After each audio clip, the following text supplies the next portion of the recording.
De la nuit, je me lève, le rochdissement, mon cœur et mon âme. Un cri contre la censure, une force vive vers la vérité. Je m'engage avec foi.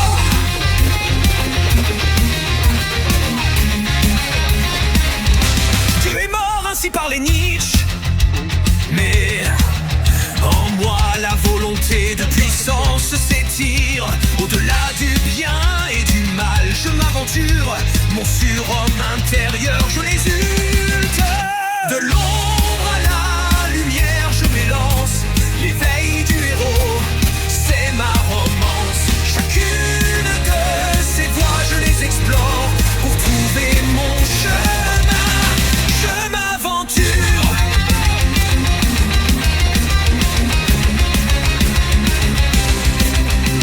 Cherchant le plaisir sans souci d'autrui, l'épicurisme guide mes pas, c'est fou.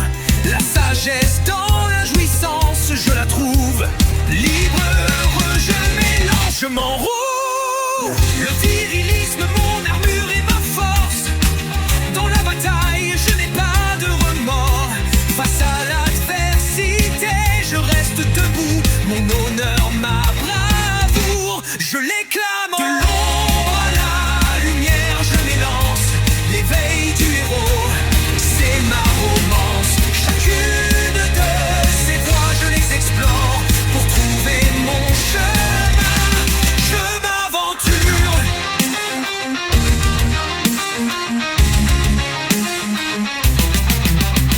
Mais au fond de moi, un autre appel résonne.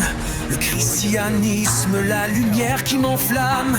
L'amour du Christ, le guide dans la quête. Vers la rédemption, je me dirige, j'espère. De l'ombre à la lumière, je m'élance. L'éveil du héros, c'est ma romance. Chacune de ces voies, je les explore pour trouver mon chemin. Je m'aventure. L'ombre à la lumière, l'éveil du héros. L'épicurisme, le virilisme, le christianisme, le générationnisme. Une fractale avec un rochetier.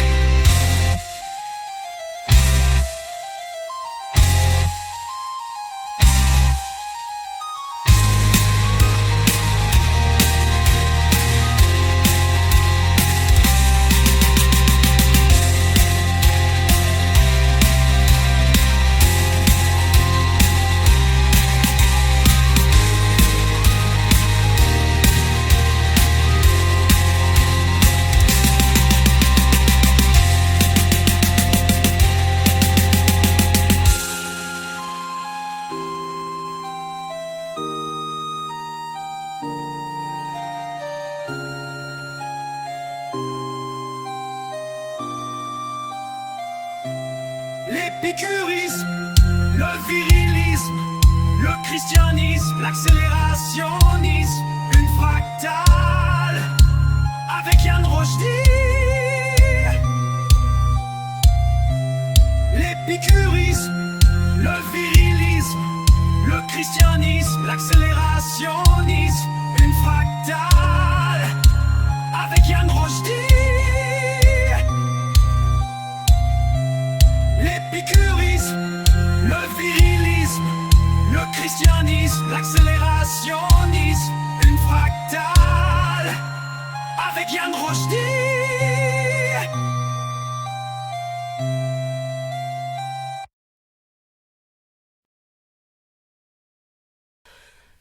Qu'est-ce que la mondialisation?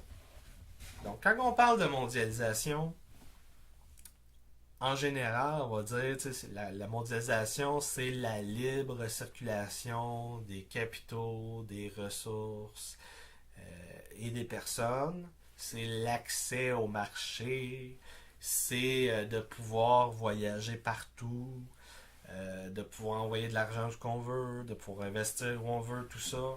Et là, qu'est-ce qu'on fait quand on voit la mondialisation comme ça? On va être tenté de faire des histoires qui sont incomplètes. Par exemple, on va parler des technologies de l'information. Je vous en ai déjà parlé plusieurs fois. En faisant l'histoire du téléphone, du code Morse et de la télégraphie, la télévision, la radio, l'Internet, tout ça, on comprend, ça permet la libre circulation de l'information et des capitaux. Donc, ce qui est matière, qui n'est pas matière physique, ce qui est information, ça permet de transmettre de la valeur, l'argent. Et là, on va parler aussi, mettons, on va parler des avions puis des bateaux, donc les technologies qui permettent de déplacer des choses plus rapidement. Et on va oublier comment que nos entreprises vivent, comment qu'on crée l'économie réelle, de où est-ce que ça sort. Parce qu'en fait, avant les années 80, là, notre économie n'était pas du tout mondialisée. C'est totalement faux. Tout ce qui était vendu à l'étranger était transmis par une chaîne d'approvisionnement qui pouvait prendre plusieurs mois avant de passer d'un port à l'autre. Pourquoi? Parce qu'en fait, il n'y avait aucune intégration des trucks, des trains et des bateaux. Il n'y avait aucune standardisation. Il n'y avait même aucun transport par contenant. Oui, ça existait, mais c'était marginal. Tout était transporté par, on appelle ça break bulk. Fait que là, j'envoie par camion avec mon entreprise. Donc, toutes les entreprises avaient leur flotte de camions pour envoyer dans un port, le port le plus proche, ou une autre entreprise qui avait besoin de mes produits. On envoyait ça au port. Et là, les Steve Doors, les employés de port, les grutiers, tout ça, ce qu'ils faisaient, c'est que les Teamsters aussi, là, tout ce qu'ils faisaient, c'est qu'ils prenaient du camion, ils le mettaient sur des palettes, ils mettaient sur des palettes dans la zone cargo du bateau. Le bateau, il allait à l'autre port, la même chose se faisait. Bateau, palette, palette truck ou palette train. Encore une fois, aucun conteneur. Et là, ça faisait en sorte que le prix du transport dans la marchandise atteignait 25 à 50% du prix. C'est une surcharge qui rendait tout commerce international impossible. La seule chose qui pouvait faire en sorte de limiter ça, c'est si, admettons, tu avais des liens entre deux villes, par exemple via un port ou via une ligne de chemin de fer, pour à échelle diminuer ça, mais encore une fois, à cause des employés au port et dans la gare et tout ça, de tout le transport-là, le coût était abominable.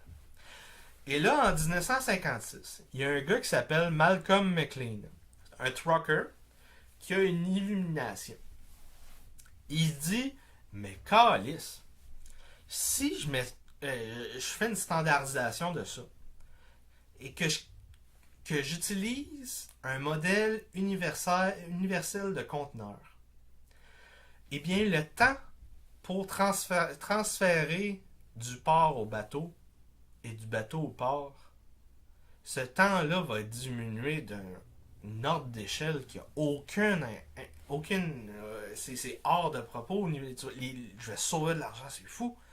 Et là, si en plus de ça, le contenant que je prends dans le cargo du bateau, je suis capable de le mettre sur un train puis de le faire transporter par un truck, ben, je vais sauver encore plus de temps. Et là, c'est ça qu'il faut qu'on comprenne. Parce qu'en fait, la mondialisation, c'est quoi? C'est des innovations et des technologies. Puis là, on fait comme un cocktail avec ça pour sauver de l'argent, sauver des sous. C'est un processus de standardisation. Et là, je vais vous en parler après.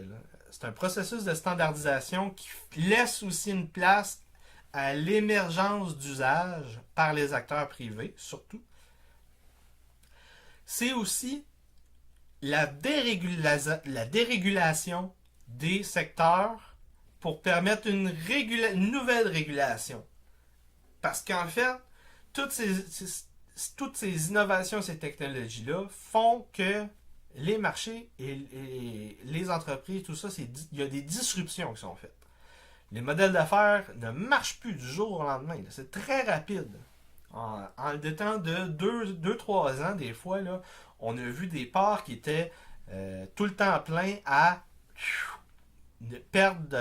tomber en dessous de 10% du trafic dans la région. C'est déjà arrivé, ça a continué à arriver. Et la dernière chose, la plus importante, c'est l'intégration du secteur qui va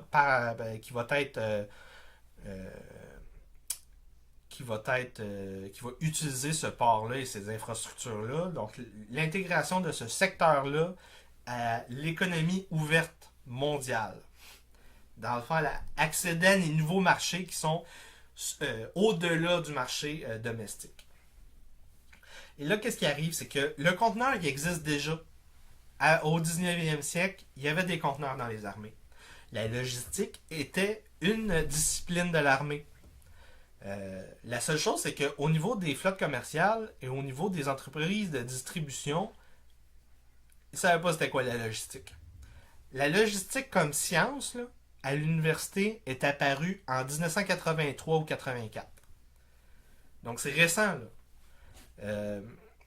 Même avant, les Romains ont essayé de standardiser le transport de marchandises, par exemple, avec les amphores qui transportaient des liquides.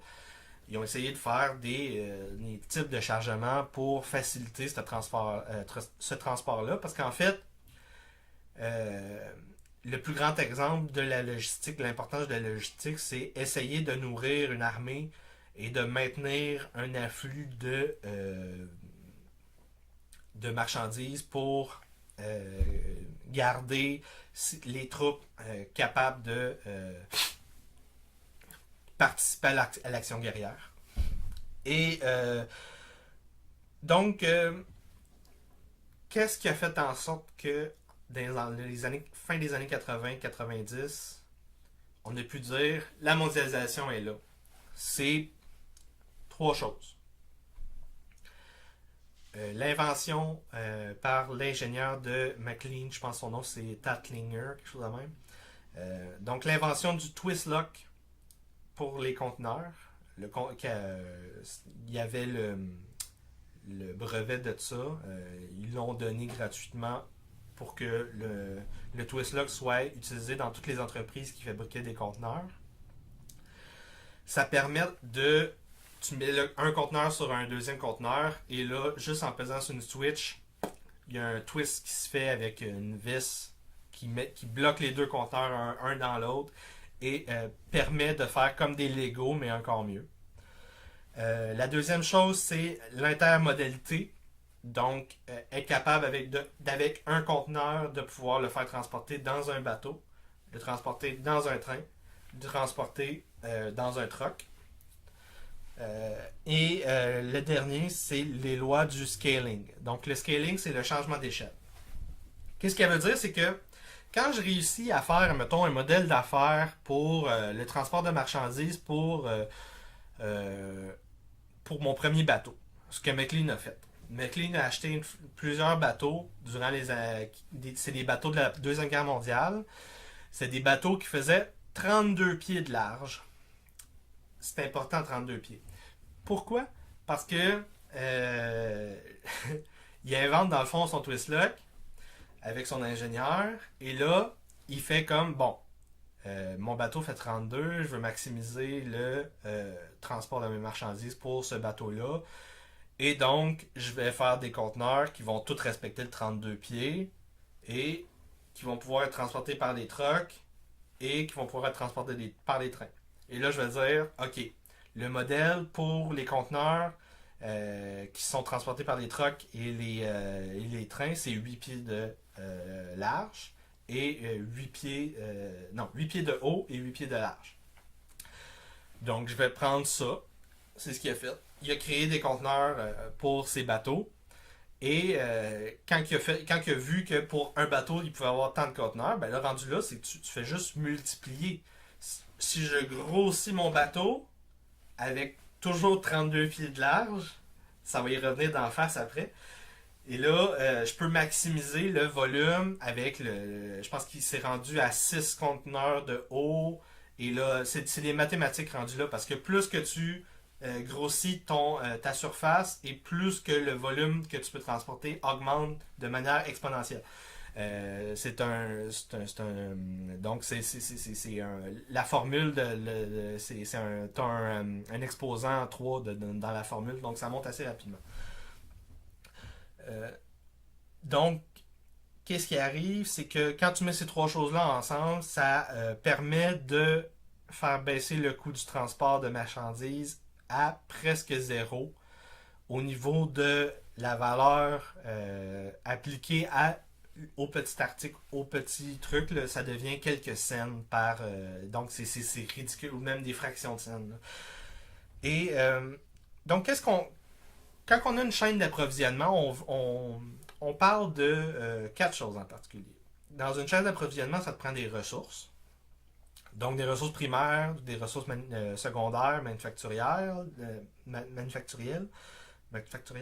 ressources manufacturières. Et donc, par exemple, si je prends, mettons, mon pétrole, ça c'est primaire. Et là, avec ça, je peux faire du gaz ou je peux aussi faire plusieurs produits en plastique, plusieurs produits...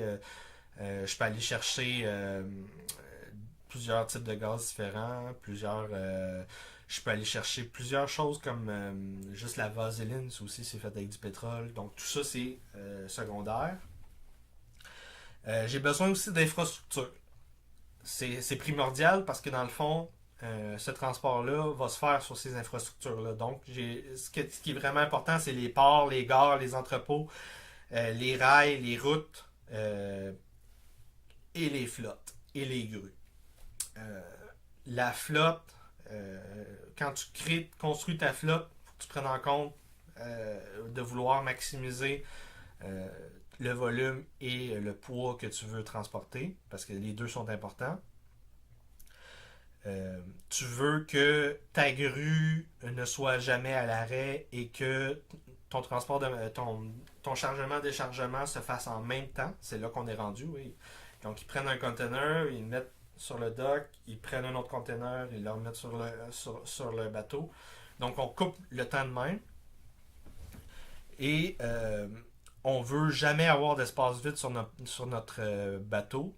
Donc, ça nous prend des listes de transport qui maximisent, dans le fond, qu'il n'y ait jamais d'endroits libres sur notre bateau. Donc, si je m'en vais de New York à Londres, je dis pas de New York à Londres, donc, je veux que ce soit plein et que là, les conteneurs que je laisse à Londres, j'en reprenne égal pour aller à mon deuxième tour du monde, deuxième endroit sur le tour du monde que je vais faire. Ou si c'est pas un tour du monde, ça mettons, je fais juste faire 2 côtes, partir d'un port, d'aller à l'autre, de revenir à l'autre, tout ça. Je veux maximiser, dans le fond, l'espace que j'utilise. Et ensuite de ça, ça prend des opérateurs. Donc, que ce soit les opérateurs pour les bateaux ou que ce soit un opérateur qui fait tout le transport, comme par exemple Amazon ou Maersk, qui sont des compagnies spécialisées dans le transport, vont avoir des flottes qui dépassent ou dans leur modèle d'affaires, ça dépasse le simple juste opérer X bateaux ou X trucks ou X trains. Et j'ai besoin, en fin de compte, j'ai besoin de standards. Donc, ressources, infrastructures, opérateurs et standards. C'est ça qui est le fin mot de l'histoire pour rendre la mondialisation des ressources matérielles possible. Il a fallu créer des standards. Et là, il y a eu une guerre des standards. Ça a pris à peu près 25 ans à faire. Non, peut-être un peu moins, une vingtaine d'années. Il y a eu l'American Standard Association qui ont créé le Materials Handling Sectional Committee, MH5. Donc, ce comité-là qui est vraiment c'est fonctionnaire à l'os, ça a été fait après que McLean crée sa première flotte de bateaux-conteneurs. Et lui et une autre entreprise est arrivé à ce même point dans l'histoire. Et là, l'autre compagnie, eux autres, ils ont des conteneurs de 35 pieds. Lui, il a des conteneurs de 32 pieds de long. Et là, ça marche pas. Et là, tu as le National Defense Transport Association, NDTA, qui font un autre comité de standards, et là, qui mettent les deux comités ensemble. Là, tu as un subcomité sur la longueur des conteneurs. Et là, personne ne sait quoi faire. Et là, il y a un gars qui s'appelle Herbert Hall. C'est le chairman, le président du comité MH5. C'est un ingénieur. Et là, il dit faut qu'on simplifie ça un peu. Et on veut créer des règles qui se donnent le plus de possibilités possibles aux gens. Donc, il dit on va pas légiférer sur la largeur et la hauteur, mais on va au moins légiférer sur la longueur pour donner un standard pour que les gens puissent être assurés construire leurs bateaux, et construire les ports, les grues, tout ça.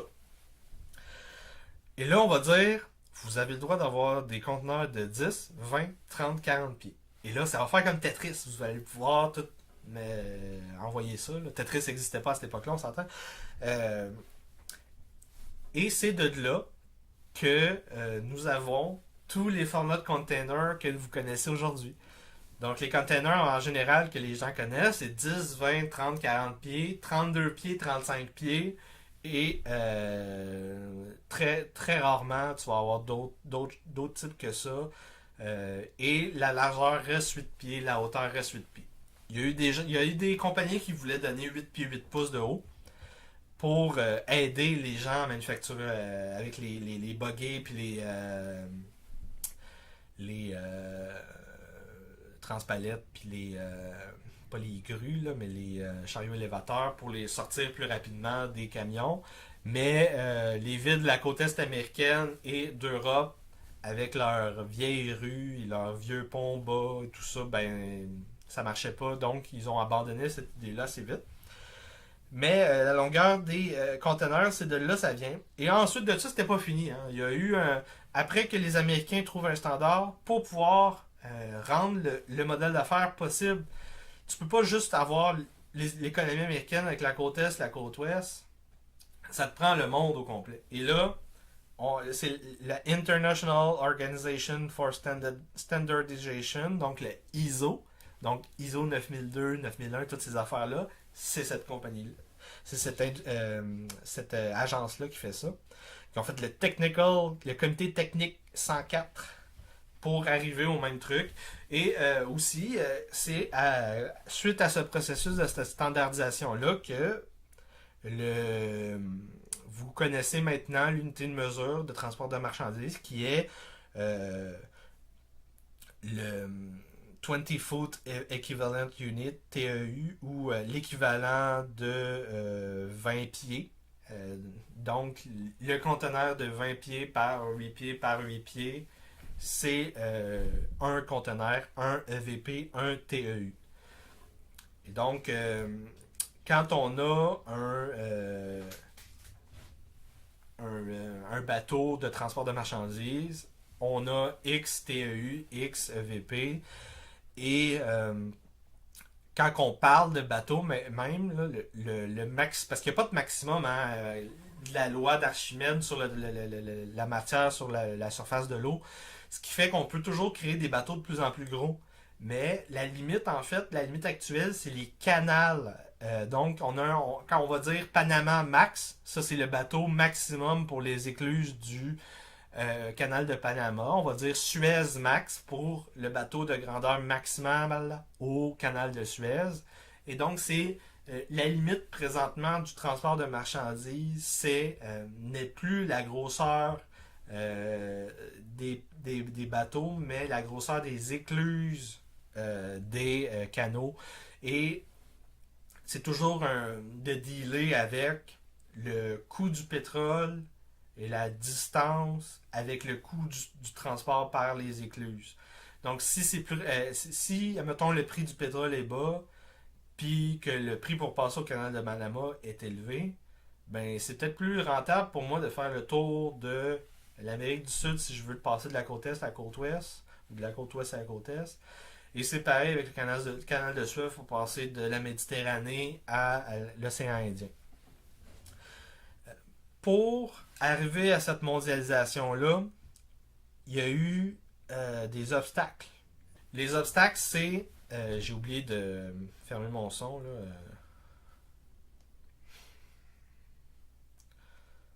C'est toujours là que ça arrive.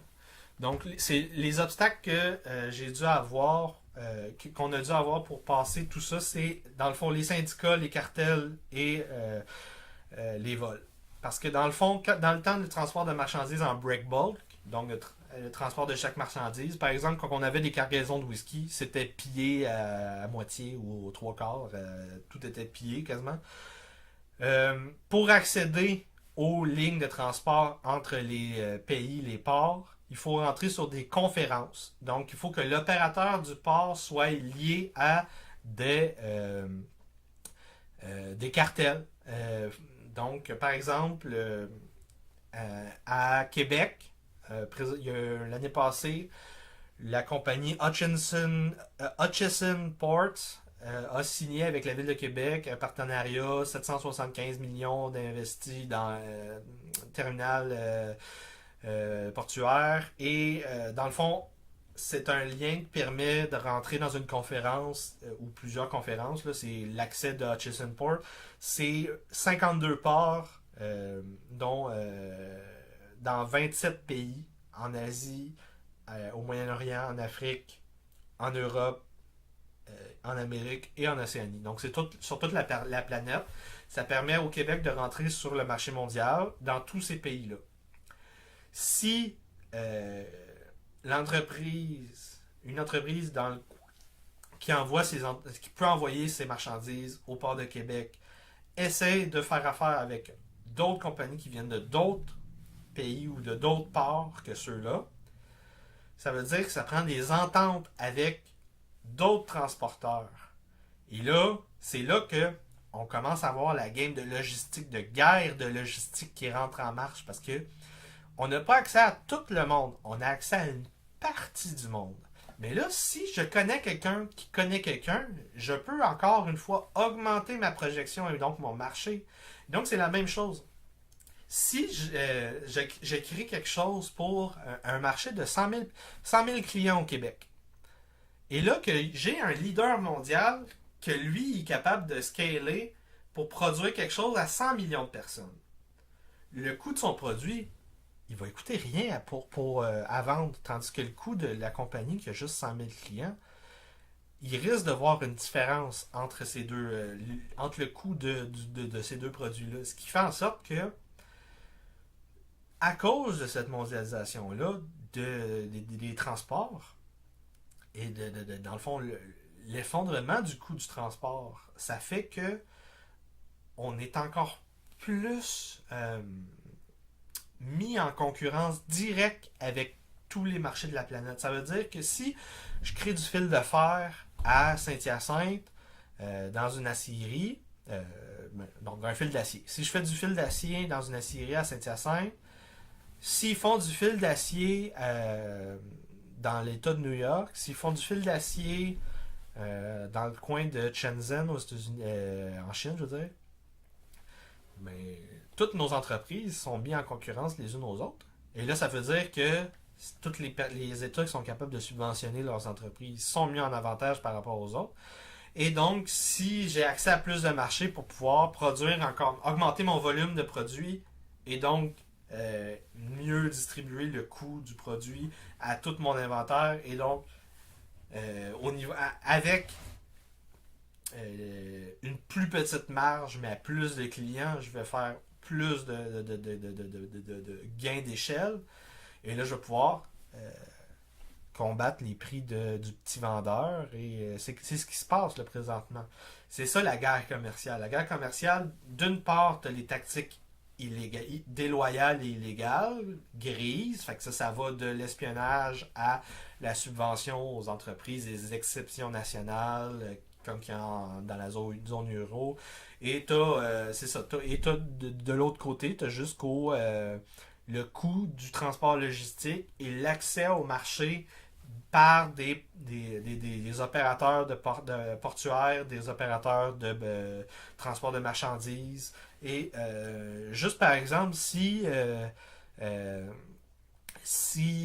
ma législation de mon pays fictif désavantage Amazon parce que je souhaite légiférer pour les employés, blablabla, empêcher qu'ils utilisent des contractuels, ben Amazon va dire bye bye parce que lui il peut aller ailleurs. Et c'est là que il faut comprendre quelque chose de très important. Ces opérateurs-là, ces spécialistes du transport comme FedEx, comme Maersk, comme Amazon, ce qu'ils sont en train de faire en grossissant et en spécialisant, c'est ils créent des monopoles, ils créent des déséquilibres entre des acteurs commerciaux qui font que c'est très très très je te dirais, c'est plus facile pour eux de créer des barrières pour rentrer sur leur marché et de se voter des avantages via le politique que d'investir dans les infrastructures et dans l'innovation. C'est là qu'on est rendu. Et donc, quand on doit parler en termes de souveraineté, on doit comprendre qu'il y a une guerre froide en cours, qu'il y a une pandémie en cours, qu'il y a des empires coloniaux, pas coloniaux, des empires continentaux qui projettent leur puissance et leur influence, que le climat change et qu'il y a des nouvelles réalités au niveau des mers. Par exemple, avec l'ouverture possible de la route par l'Arctique, on va pouvoir avoir un développement de tous les pays du cercle polaire qui va être plus rapide parce que le transport de marchandises va avoir encore diminué. Parce que c'est pas tant le coût, comme je vous ai dit, le coût de la marge sur un article qui baisse que quand on a ce petit coût-là de 0,01% qui est augmenté à des porte-conteneurs de plusieurs milliers de conteneurs. Je pense que c'est rendu à 11 000 conteneurs sur un porte-conteneur, quelque chose de même. Là. Quand on est rendu à cette grosseur-là sur un porte-conteneur et qu'on réussit à couper la route de moitié, ça veut dire que c'est la moitié du gaz. La moitié du gaz sur 200 bateaux ou sur 1000 trajets. C'est hallucinant les marges que tu peux faire. Et donc, ça permet de créer de nouveaux liens diplomatiques et commerciaux. Et c'est là qu'on voit que la force de l'un peut être le meilleur allié de l'autre, parce que la force de l'autre va pouvoir pallier à notre manque à nous, et notre force à nous va pallier au manque à l'autre. C'est là que les villes sœurs sont très prisées. C'est un concept qui a commencé durant les années 80-90 dans le Pacifique, parce que dans le fond, entre les années 70-90 et jusqu'à début 2000, ceux qui ont le plus compris la game, c'est les Américains et les Asiatiques. Toutes les villes présentement qui fonctionnent énormément bien, c'est des villes qui ont un port, qui ont investi plusieurs milliards dedans pour avoir des ports à porte-conteneurs en eau profonde et avoir des liens économiques qui garantissent le flux incessant de marchandises. Parce que chaque arrêt, chaque jour où un bateau est pris dans un port, chaque jour qu'il augmente dans le trajet entre deux ports, chaque jour où ce flux-là n'est pas selon un horaire, ben c'est des coûts. Et l'économie mondiale ne peut pas exister sans ne pas avoir d'inventaire comme qu'on avait avant. Parce qu'avant, pour garantir, dans le fond, être capable de continuer à produire puis être capable de vendre, il fallait que les manufactures et que les distributeurs aient des inventaires de fous. Et là, ça crée c'est des équilibres parce que l'inventaire coûte quelque chose à la compagnie. Là, avec la standardisation des conteneurs et là, le flux incessant de marchandises qui n'arrête pas, ça fait que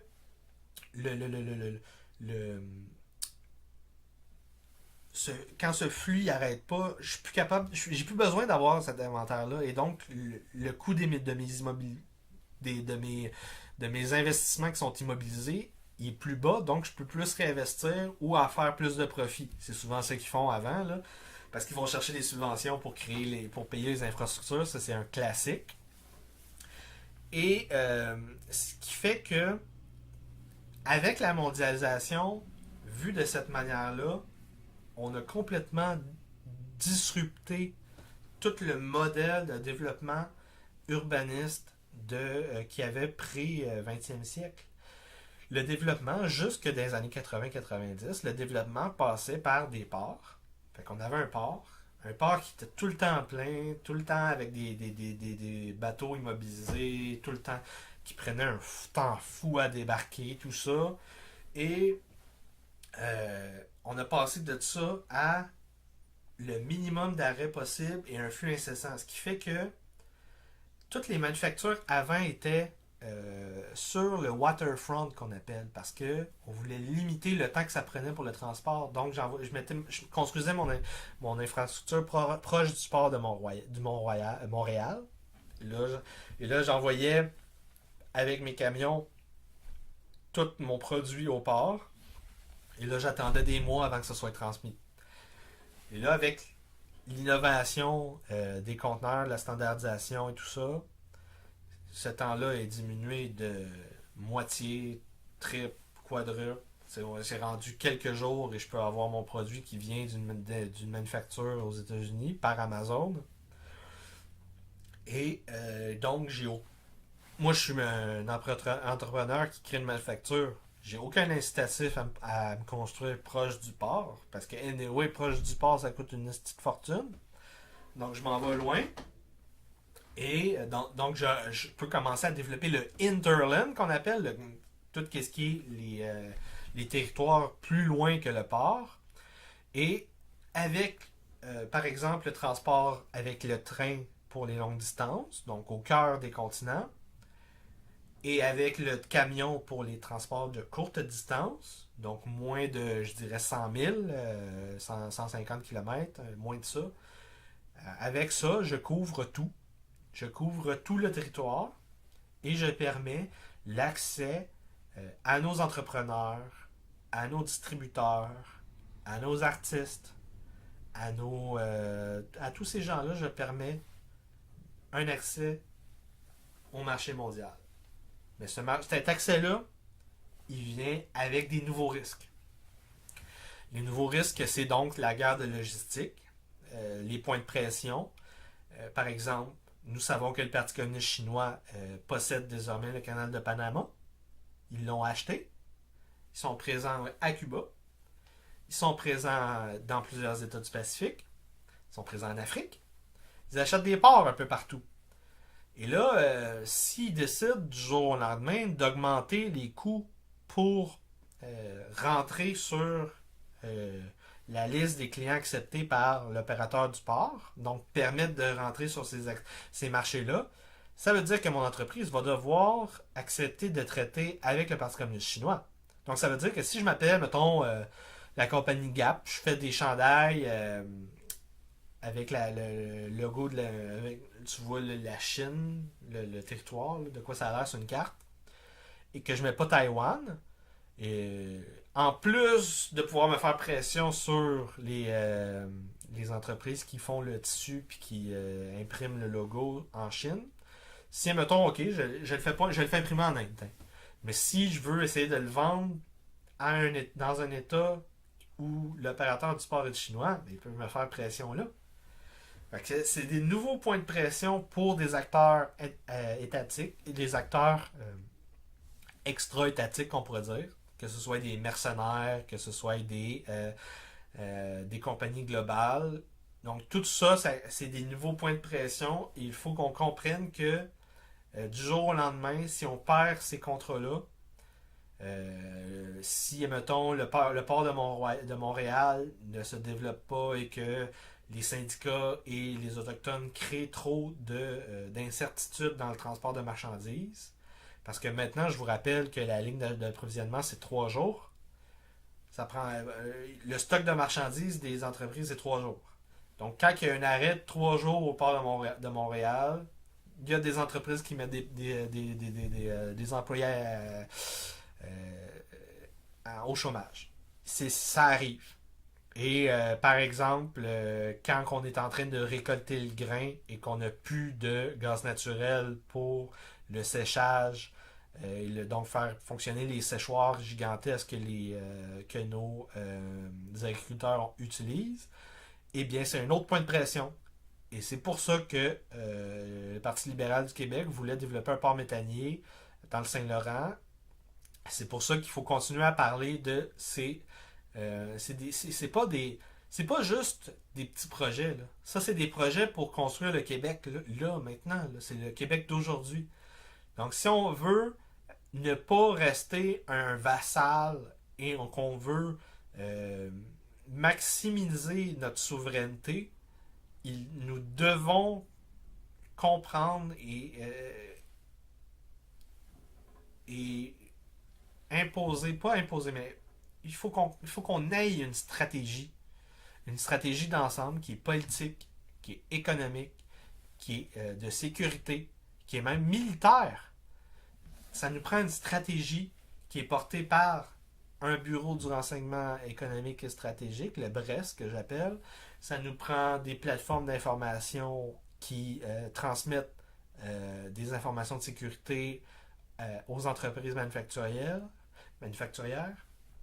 Ça nous prend des entrepreneurs qui ont des liens économiques et diplomatiques avec pas juste une, mais plusieurs réseaux différents. C'est ce que j'appelle la redondance, des réseaux de redondance. Ça nous prend tout ça parce que, comme durant la Renaissance, nous revenons à des temps impériaux et d'expansion qui sont tumultueux, remplis de tensions, imprévisibles et dans lesquels il y a des revirements qui peuvent apparaître du jour au lendemain, très rapidement, qui peuvent foutre des industries à terre, qui peuvent carrément mettre à genoux un pays au complet. Je veux dire, le Liban, présentement, avec leurs problèmes au port qu'ils ont eu, c'est la fin de tout leur rêve pour mettre fin à l'instabilité dans le pays. Parce qu'il y avait seulement ce port en eau profonde là. Là, il n'y a plus rien. Par contre, comme tous les entrepreneurs vont vous dire, le moment des crises, c'est le moment de recréer tout. Parce que c'est là qu'on a le plus d'incitatifs pour construire à neuf et essayer de modifier dans le fond, c'est les infrastructures et le système qu'il y avait avant. Donc, oui, c'est terrible, mais au moins, il y a une possibilité de modifier tout ça. Et donc, c'est pour ça que je voulais vous parler aujourd'hui de logistique. Oui, ça a l'air d'être un sujet qui est très plate à la base, mais quand vous comprenez les implications de ces réseaux-là dans la guerre froide et les guerres commerciales et la concurrence que vous devez faire en tant qu'entrepreneur, ben vous voyez que c'est beaucoup plus intéressant. Moi, je trouve ça passionnant comme sujet. The Box de Mark Levinson, que je vous recommande pour creuser l'histoire de cette standardisation-là, donc de la mondialisation des ressources. Et 90% of Everything de Rose George. Ça, c'est un genre de docu-reportage que cette journaliste-là a fait sur un paquebot de la firme globale Maersk.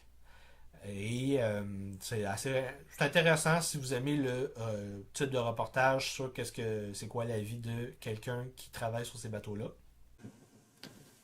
Au nom du narratif du rojdisme débridé, l'acteur Yann Rochdy et le personnage du baron inquisiteur rentrent en rébellion ouverte contre la couronne britannique. C'est terminé! Nous arrêtons de nous soumettre. Tous les pouvoirs souverains sont rachetés au nom de Jésus-Christ. Et vous allez arrêter de nous raqueter. C'est terminé. Nous sommes en taquillon. Nous optimisons notre fiscalité. Nous créons des sociétés fraternelles. Nous travaillons dans une mission œcuménique qu'on appelle la Nouvelle Inquisition. Nous construisons la baronnie rochdienne. Et c'est comme ça que nous allons réparer le Québec. Bonne soirée. Si vous parlez de ce sujet, vous faites partie de l'extrême droite. Littéralement. Shiloh! Où es-tu, Shiloh? Où est la Shiloh québécoise? Parce que le patriarcat est toujours en charge! Le rojdisme n'a pas d'opposition, de hasard. C'est un rêve en dehors de l'espace et du temps, entretenu par les nécromanciens, les sorcières, les et les alphabets tribaux. Je suis un sécessionniste américain. Tu utilises la souffrance du tiers-monde pour des rampes de sales gauchistes.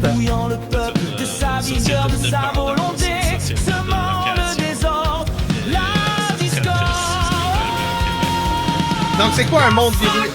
Un monde viriliste, c'est un monde où quand un mort vivant vient pour te décrousser, te racketter, te faire peur, tu lui crisses une claque ta gueule et il recule comme une petite bitch.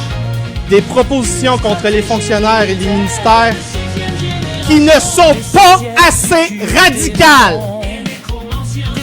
Il y a des gens qui pensent que j'exagère, que je jouerais un rôle. Vous devez comprendre quelque chose d'important. Je veux littéralement mettre des sorcières sur des bûchers.